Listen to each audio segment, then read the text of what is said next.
Okay, I think we've got most of our participants in from the waiting room. So we'll start our meeting. Welcome, everyone. Get my slides going. I'd like to welcome everyone to our October meeting for the Durham Region Branch. The Durham Region Branch of Ontario Ancestors acknowledges the lands on which we gather and where we work to preserve the records and family history of those who came before us, are the traditional territories of the Mississaugas of Scugog Island First Nation, the Chippewas of Georgina Island First Nation, and a large Métis community. We recognize the lands on which we gather are covered under the Williams Treaties and rest within the traditional territory of the Mississaugas, a branch of the Anishinaabe Nation, which also includes Algonquin, Chippewa, Ottawa, Ojibwe, and Potawatomi. We honor, recognize, and respect these nations and the Indigenous peoples as the traditional stewards of the lands and waters on which we meet. So this is our agenda for tonight. I'll do some announcements and news. Then we will have our main presentation with Deb McCausland. I will then talk a few more bits of news and some upcoming meetings. And if we have time at the end, we'll have a chat. So notice is hereby given that the annual general meeting of the Durham Region Branch will be held at the November 5th general meeting. All positions will be available. If you have an interest in helping in any capacity, please email Nancy at Durham Chair or Stephen at durhamresearch@ogs.on.ca. Our next drop-in will take place on Thursday, October 24th at 11 a.m. via Zoom. Any social conversation, Durham Region questions, general genealogy questions, DNA questions, reminiscences, some research finds, and even some lookups will be entertained. The sign-up link is on the Ontario Ancestors events calendar. Everyone is welcome. Don't be shy. Now, remember, we have a new link to sign up for the 2024-25 season. You will only need to register once and use that same sign-in for every meeting.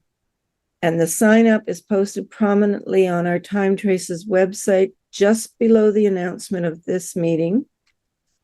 Or I can put the link in the chat afterwards. Just a reminder that we have a new ebook on the earliest documented settlers of Scugog Island pre-1850 in our marketplace up on the OGS e-store. Those of you who have early Scugog ancestors, you will wish to get your own copy. And it was written by our own Janice Carter. Yesterday, we had a great cemetery recording day at the Lakeview Cemetery in Newtonville. We had wonderful weather and many thanks to those who came out to help. We got it done very quickly, and we hope to have these typed and rechecked this fall and into our marketplace, hopefully by Christmas. Now, at this point, I'd like to call on Sheila Iacono, our treasurer, to open her mic and give her report. Hi, Nancy. You can hear me? I can. Okay.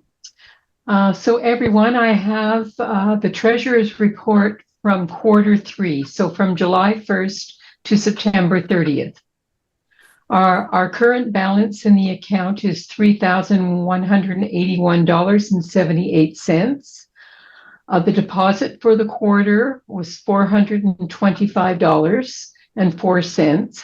That included membership fees, $165, donations, $125, e-store was $110, and our GST rebate was $25.04.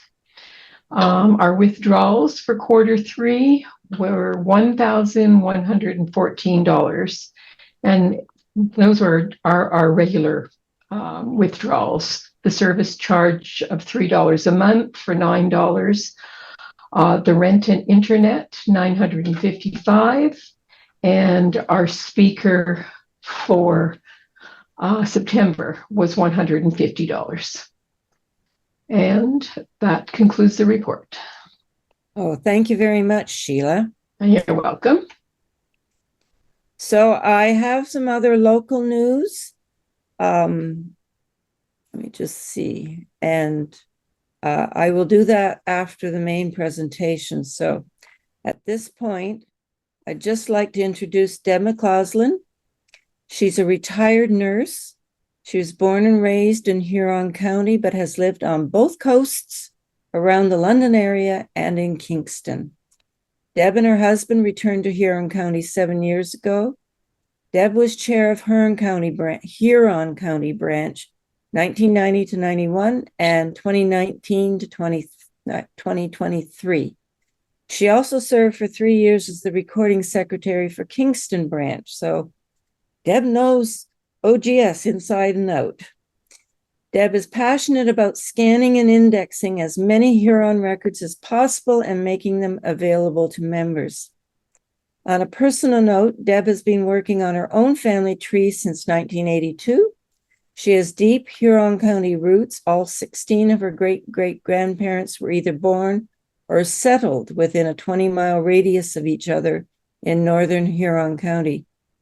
2 sets of those lived in Durham County, in our area, prior to coming to Huron. George Van Camp and Mary Bradburn, and George Casemore and Mary Goodfellow. The Van Camps were early settlers in New Amsterdam, as well as several other branches on her tree. So her interest in New Netherlands, I probably butchered it, was part of her genealogical pursuit. So at this point, I'm going to stop sharing and let Deb bring up her PowerPoint.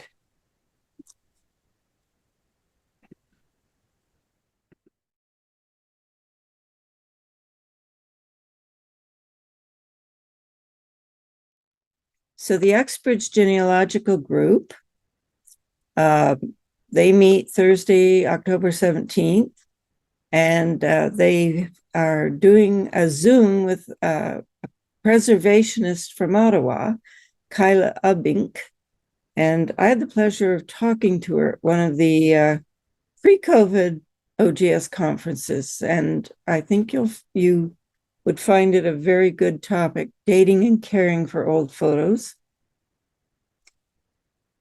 Our next one is Linda Korup is going to be speaking at Lakeshore Genealogical Society in Coburg, Wednesday, October 9th, really and truly the father. So she's going to talk about her Volume 1, second edition of bastardy affidavits from Newcastle District and later from the United Counties of Northumberland and Durham. In Upper Canada, after legislation in 1837 made fathers liable for the costs of raising their illegitimate children, these oaths became more common. Linda will include examples of types of oaths as well as the procedures involved and the consequences produced by the swearing out of such an affidavit. And I have to say, we actually now have a copy of that. We picked it up at conference and it's in our library if anybody wishes to consult it. The OGS monthly webinar is this Thursday at 7 p.m. Laura Hedgecock is going to be talking about practical tools for family history writers. The comment there is, don't let the prospect of writing a family history or preserving family stories overwhelm you. Learn about free or low-cost practical apps and software that will help you accomplish your family history writing goals. This is an updated for 2024 webinar showing a range of software, smartphone apps, and websites which help family historians with their writing projects. That sounds very interesting. Upcoming meetings, we have our DNA Special Interest Group on Wednesday, October 16th at 7 p.m. We don't do a lot of advertising of this other than mentioning the date in our general meetings. If anyone wishes to join us, you need to be in my private mailing list. So contact me at either of these email addresses. And the reason it's private is the fact that we often share each other's lists. And so we're actually showing people's matches names.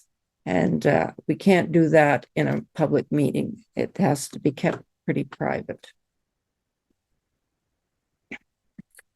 We are open in our library Tuesdays and Thursdays, usually 10 to 1. It is by appointment. You will need to book your appointment with Stephen Wood at Durham Research at ogs.on.ca. And the reason you need it is the front door of the church is often locked and we won't hear you at the door. So we need to know you are coming. In November, we have the archivist Kyle Pugh. He's the Ontario Regional Council's archivist at the United Church of Canada Archives in Toronto.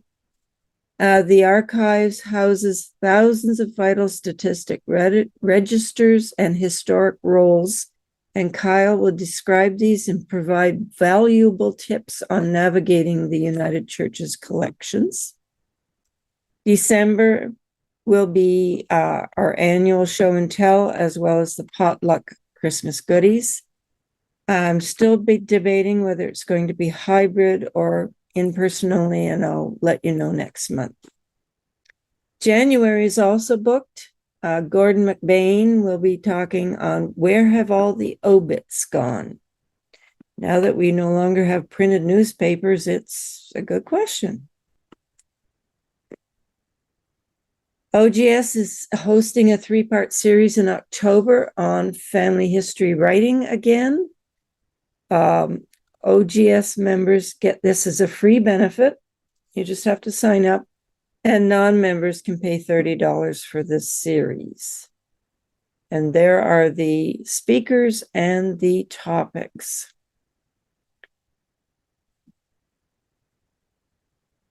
As always, if you find what we're doing and the speakers that we have scheduled are valuable, we invite you to go to our donation button on the left side of our website homepage and make a donation to our branch. We use Canada Helps, and you will receive a tax receipt automatically by email.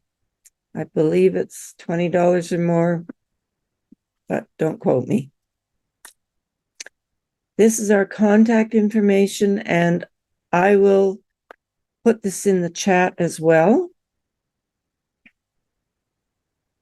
And at this point, I will stop sharing and invite anybody who wishes to ask questions or just chat or maybe share an aha moment or a great discovery. You can turn on your video if you wish. And I will just, oh, wait a minute. I have two new questions. I don't know if Deb is still there. Yep, still here. Okay, great. 2 questions. Carolyn's asking, when did the people from New Netherlands move on to Ontario? When did my people from New Netherlands come? You think they would be fairly typical of the movement? I think there's probably many ways people came. Mine came as UELs. Okay. Finally, at the time of the revolution, but they'd sort of settled multiple places in New York, often along Mohawk Valley, and ended up coming as my specific branches came as United Empire Loyalists, and then another one got, I think, a grant on the Broken Front. Anyway, they settled where the Darlington nuclear plant is. Oh, interesting. Mm-hmm.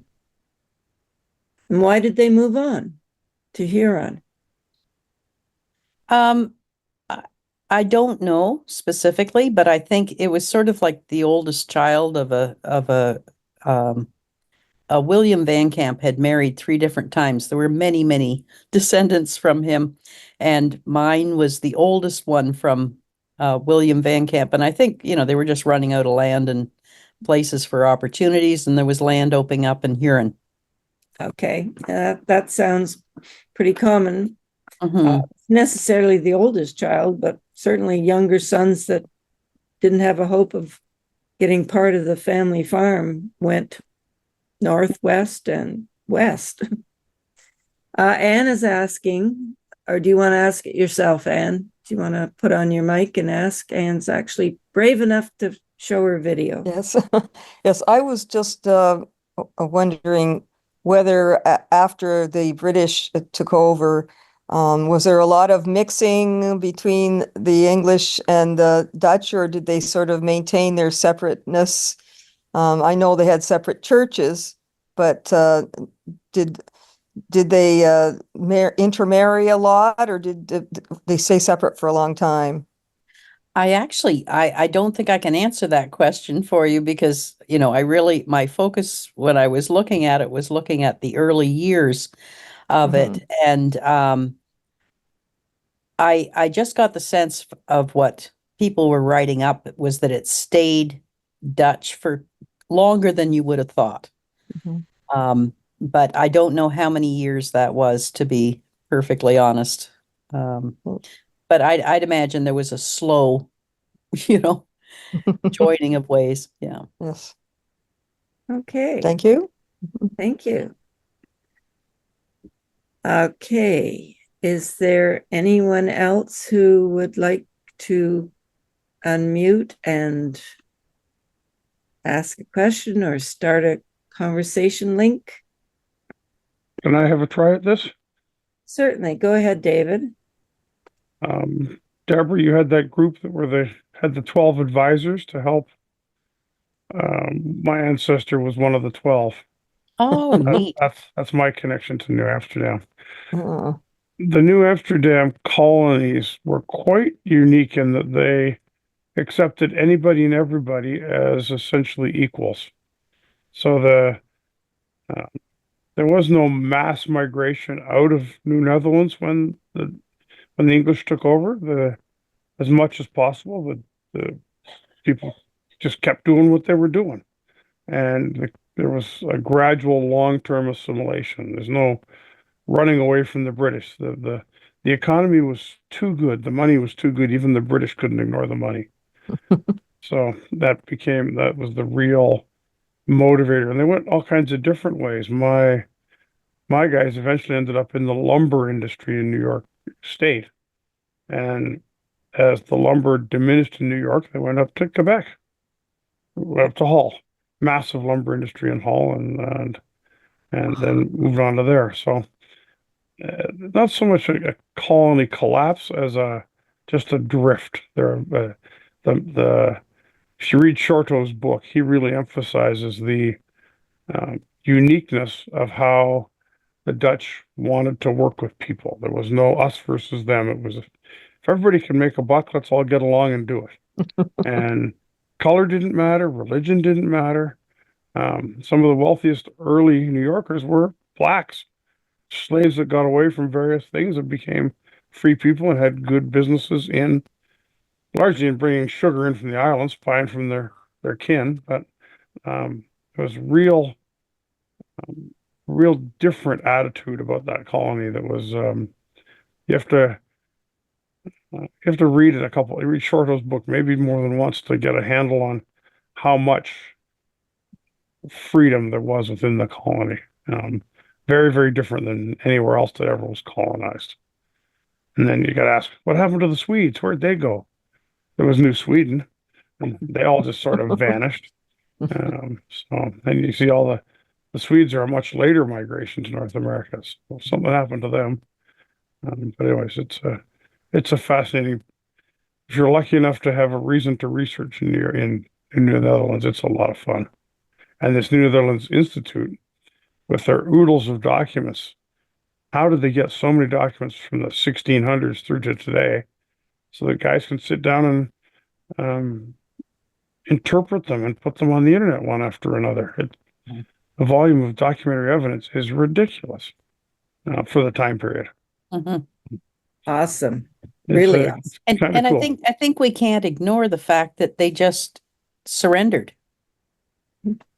Usually when people took over a colony, there was a war, there was all sorts of fighting and skirmishes, and things got burnt down, and everybody was, unhappy. This was just handed over, and I think that you don't hear of that very often, and I think that had a very different outcome from most takeovers. Yeah, and I think it had to do with money. It's again, let's keep this colony prosperous. And if we have a big fight, we lose our prosperity. So let's just smoothly transition and carry on with a prosperous colony. Yeah. I have Janice Carter with her hand raised. So Janice, if you'd care to unmute and talk to us. Deborah, we have a large family of Van Camps in Cartwright Township near me. And I wondered, first of all, are they like connected to you? And are they descended from this couple that you talked about? Mm-hmm. Yes. Oh, wow. Thank you. And Yeah, if you want to email me to get the connection, I'd be happy to send it to you. And it's just deb.mccauslan, and it's MACAUSLAN @ogs.on.ca. Okay. They're actually not my family. I'm just a nosy neighbor. Oh, okay. But I am going to mention this to some of them and say, Yeah. you need to watch this. Yeah, So thank you very much. no problem. Okay. Wesley's put in a link regarding that. I'm assuming regarding that colony that he was questioning. So now he sent it to me, so I'll copy it and send it out to everybody. And if you're interested, go do your homework.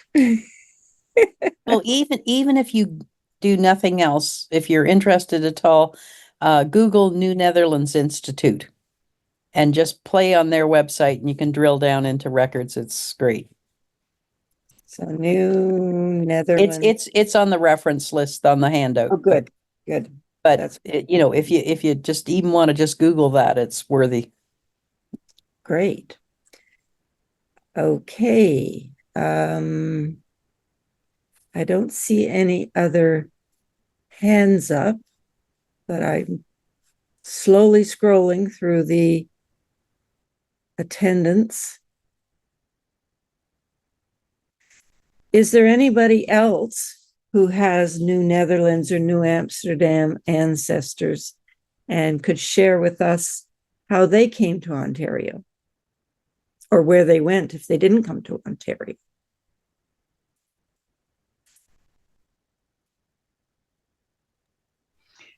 I don't personally have any, but any that I have kind of researched a little bit of were usually UEL.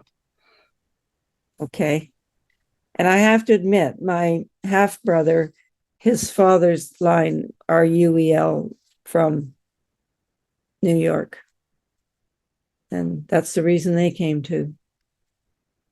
So perhaps that's a common denominator.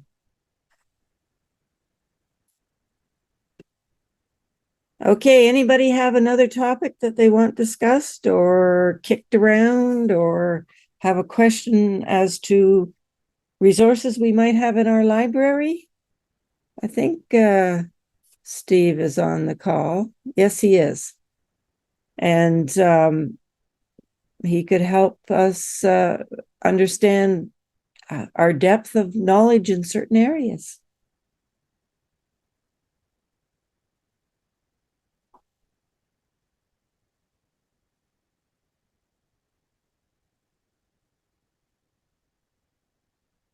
Okay.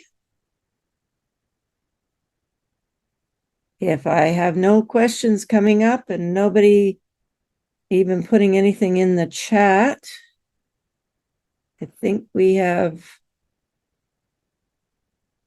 Mary B said thank you, very informative. And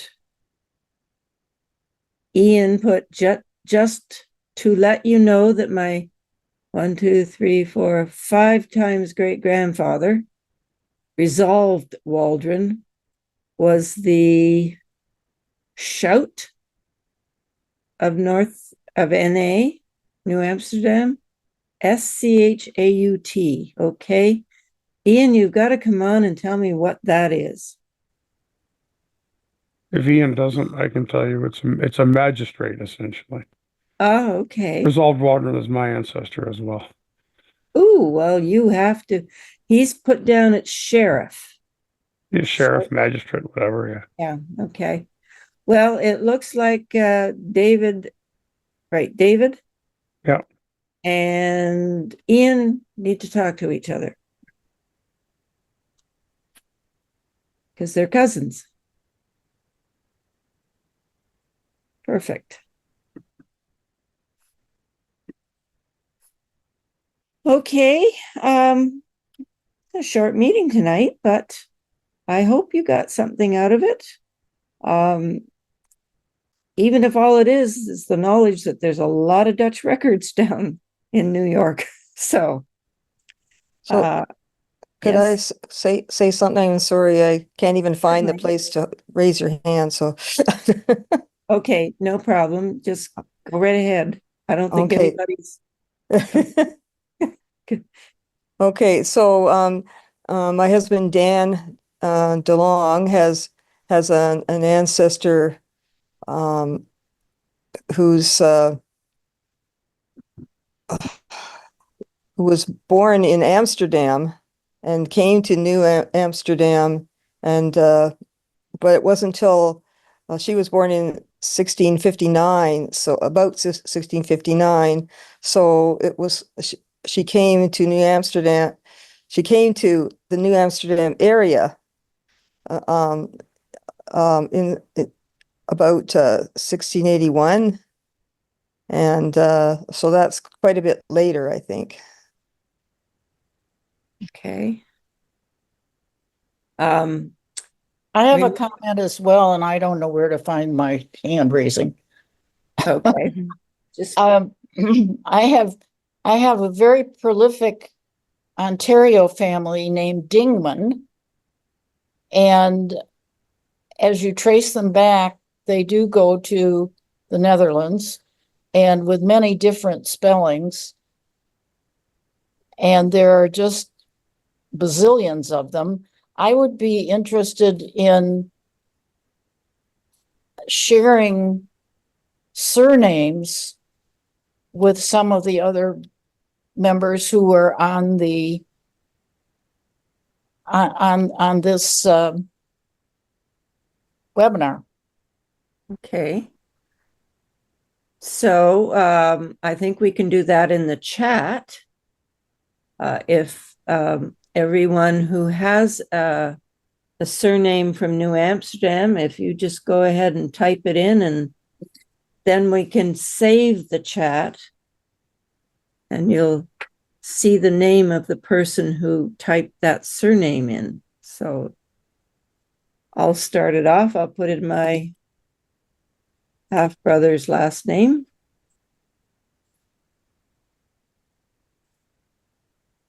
Okay, we got Federley, Van Valkenburg from Brenda.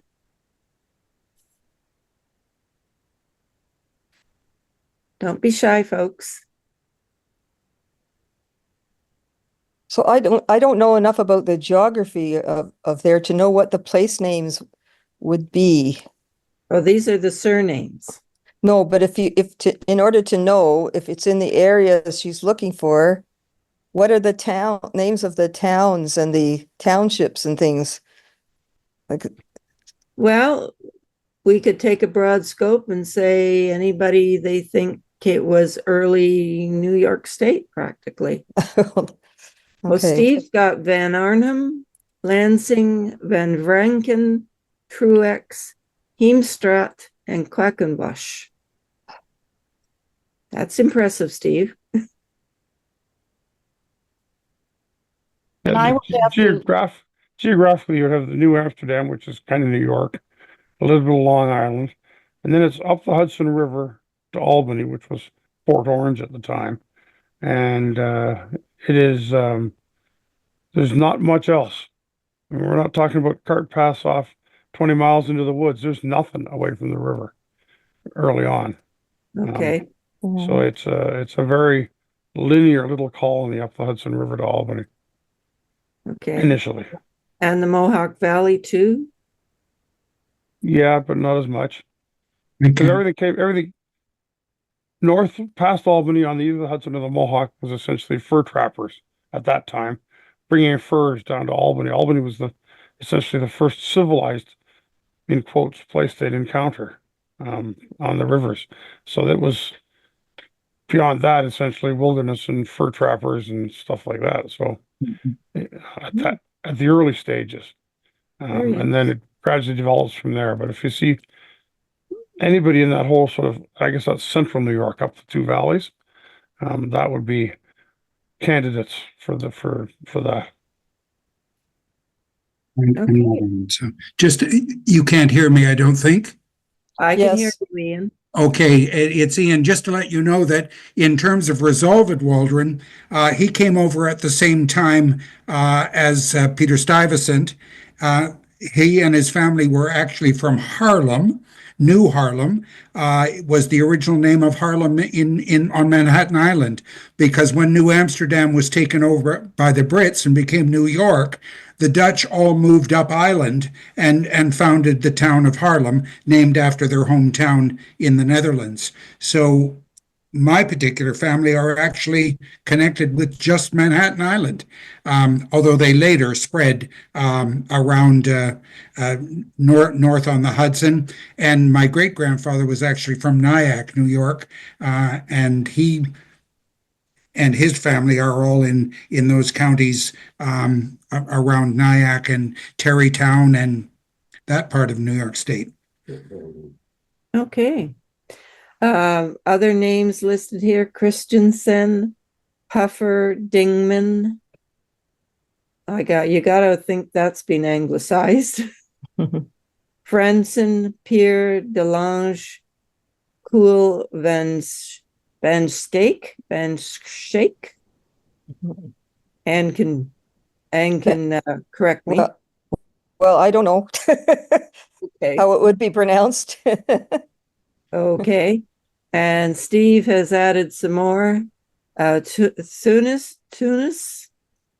Fonda, Wynn, Post, and Cloet. So Tunis might be a patronymic too, because that's a first name as well. Oh, Yeah. Possibly, I agree. Yeah, yes. So well, I have to, the current surname is Federley for my half brother's line.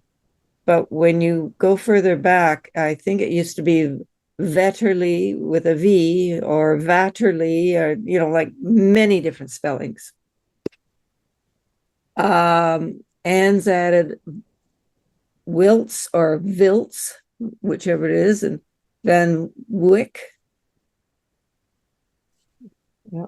Not having a Germanic Dutch background limits my pronunciation. well, it would probably be Wiltse because it's like Wilson in English, right? So Okay. or Wilsey possibly. It's Yeah. it means that like it's son of Will. Okay. Well, that's all very interesting. Now, does everybody know how to save the chat? So if you go to the bottom where you typed your messages and your surnames, there's 3 dots. You hover over it and it says more. And when you click on it, there's a save chat. Could somebody try that and let me know if it works? Because I can do it, but I don't know if you guys can.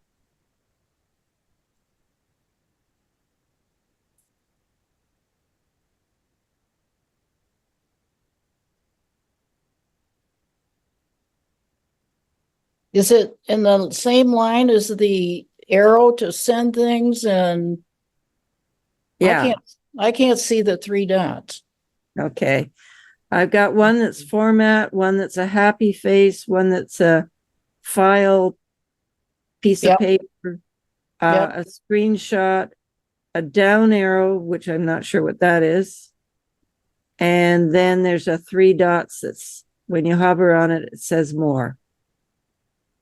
I just go as far as the file. Oh, there's a down arrow. Hide meeting window and screenshot. Yeah. Mm, My more has captions, record, reset to default. So there's very little there related to the chat. yeah. Okay, so And I will, my more says that I can save it, but it has to do with being a host and co-host and everything. yeah, I was So- afraid of that. Hey, Harley. Yeah. So what I can do is I can save the chat, and then anybody who wants a copy of it can send me Bridget said she was able to save it as a text file, and that's what it is. It's a text file. So Bridget said she could do it. Could you highlight it and just paste it somewhere? Never tried that. I've always been able to save chats, so I've not tried it. Well, I've been able to before, but I can't Yeah. do this one. Oh, and still on a roll. I saw it. I'm a very slow typer. Cronkelt, Decker, and Spoor. Cronkite. Cronkite? Okay. Yes. Can't read the Spelled- I. It's too little. Spelled 20 different ways, just it's not. Yes, I can understand that. One So- of your other ones you mentioned, I know some Van Shakes, so that's probably the same. Yeah. Mhm. people. Yes. Okay, so I'm going to try an experiment here. I'm going to save the chat.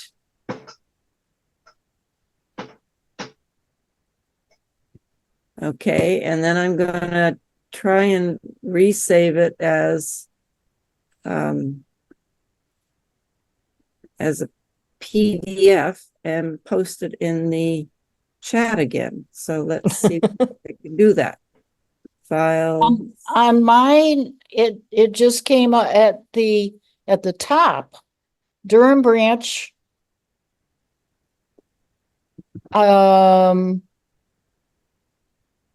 And beginning of the name of the presentation, and then there are the 3 dots.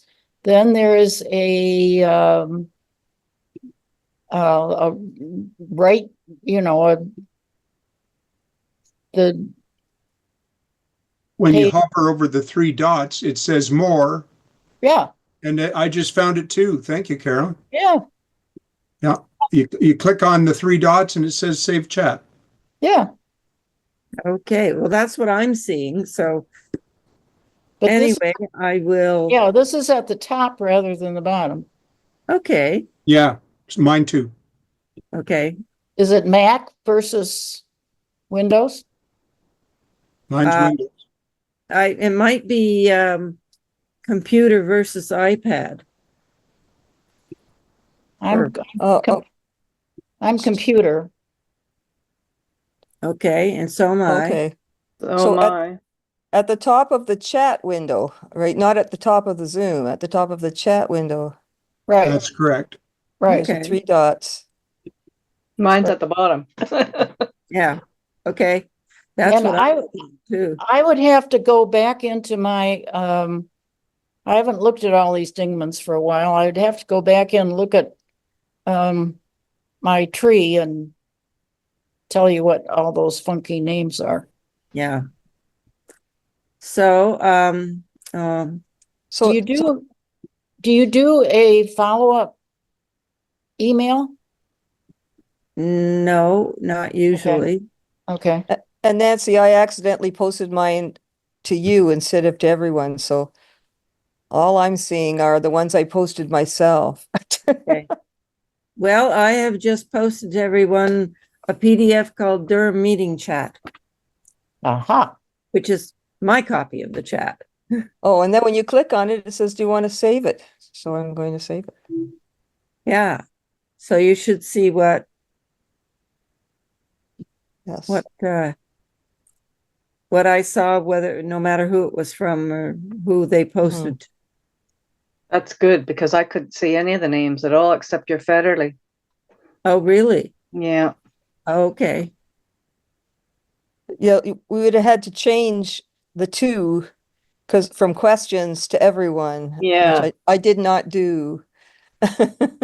Ah, okay. And you're right. I've got to you, direct message to you. Everybody was sending it to direct message. Well, now you can see it all and how it's spelled. Mhm. That's great. And- Thank you. And all my links too for Yeah, contact. that's good. Thank you. And we've managed to add a little more time to our meeting. And I think unless there's somebody else with a really burning question, we will call it the end. great. Thank you so much. Well, you're welcome. Thank you. Good night. Thanks, Nancy. So good night, everybody. Good night. Night.